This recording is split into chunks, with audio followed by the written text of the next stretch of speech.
cette semaine pour s'insurger un peu contre ce qu'il appelle les wax sa xalaat et certaines revues de presse qui, selon lui, empêcheraient les Sénégalais de travailler. Est-ce qu'il n'est pas en train, lui, Macky Sall, de donner raison à tout cela qui pense qu'il est allergique à la critique?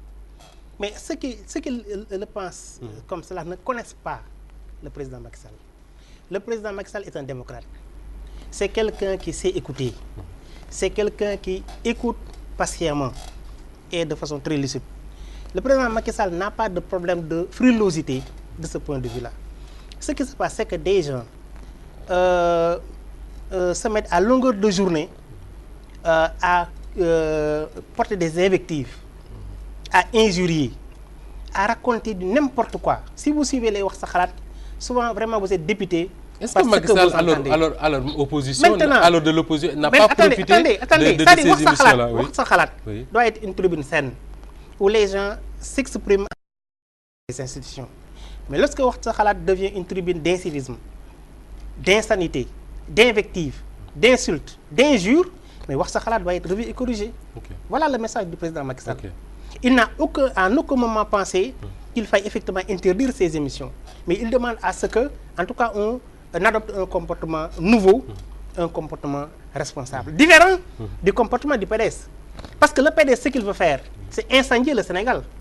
Et ce que Samuel Sarr a fait, Samuel Sarr veut créer les conditions pour que le procès n'ait plus lieu. Voilà, ça dit que le PDS est en train de détourner les Sénégalais.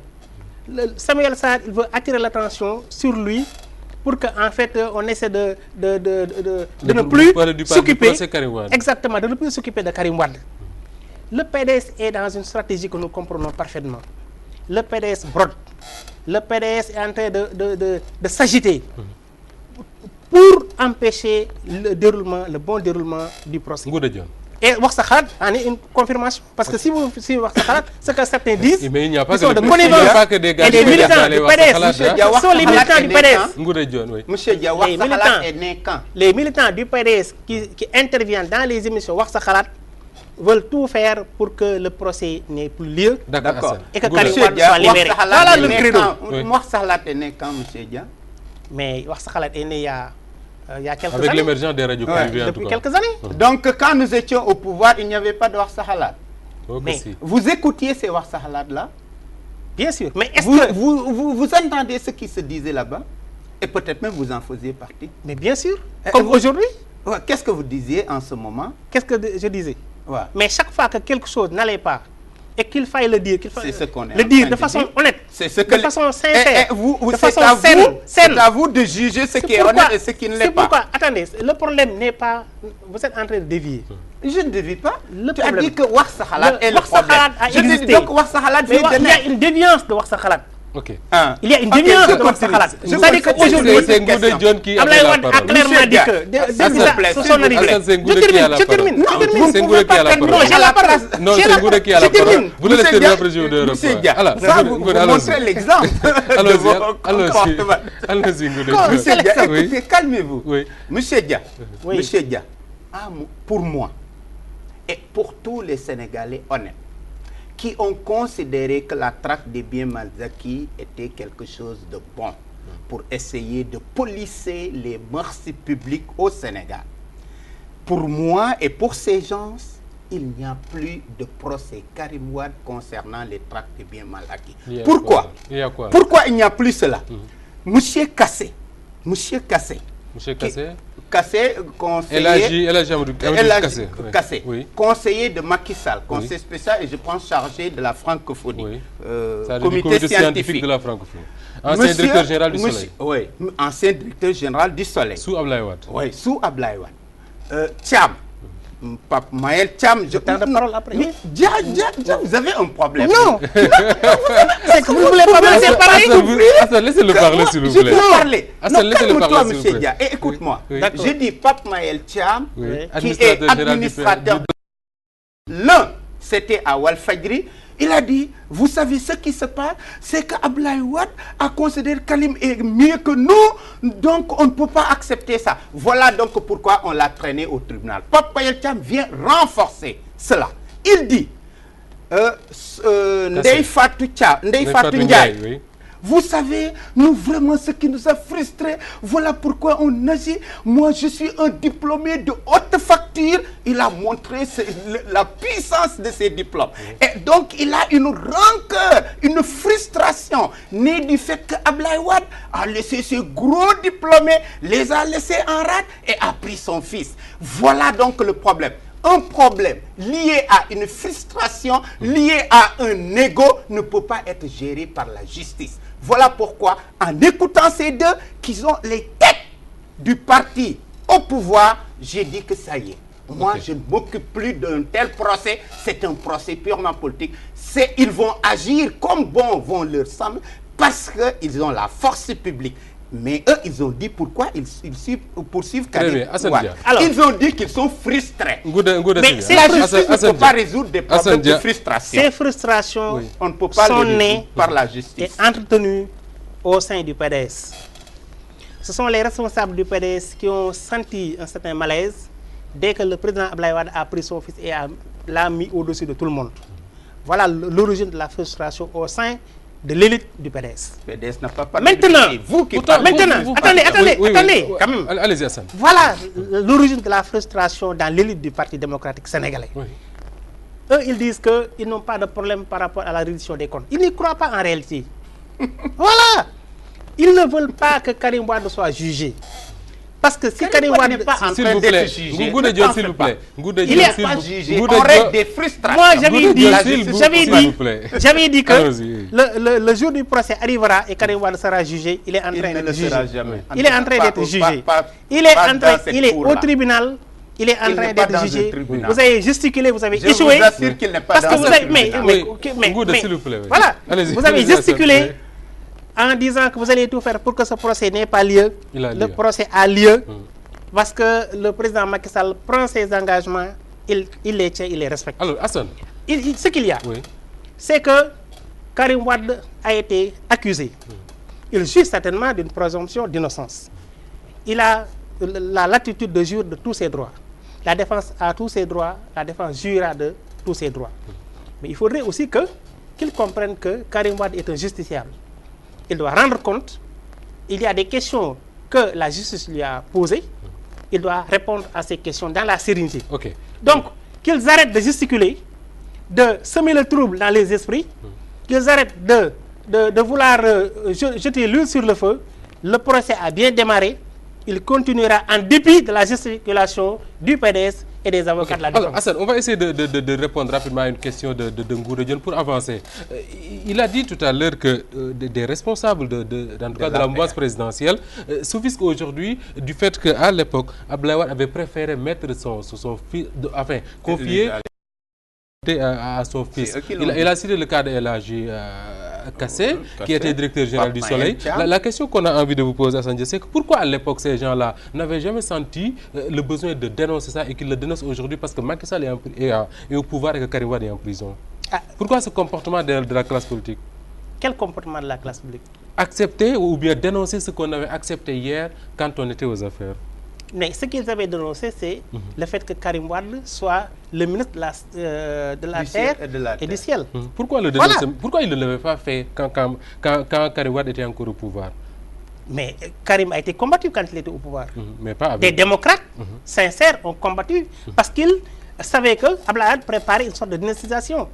Il voulait amener Karim Wade au pouvoir. Et ça a été dénoncé. Si ce débat sur la confiscation, ce que certains appellent la confiscation des libertés publiques est posé, c'est justement parce qu'il y a ce fameux article 80 que l'on dit pour tout et qui pose quand même problème. Est-ce que vous du PDS, vous êtes pour la suppression de cet article 80? Monsieur Diop, je vous dis tout de suite que le PDS n'est pas pour la suppression de l'article 80. Il se trompe.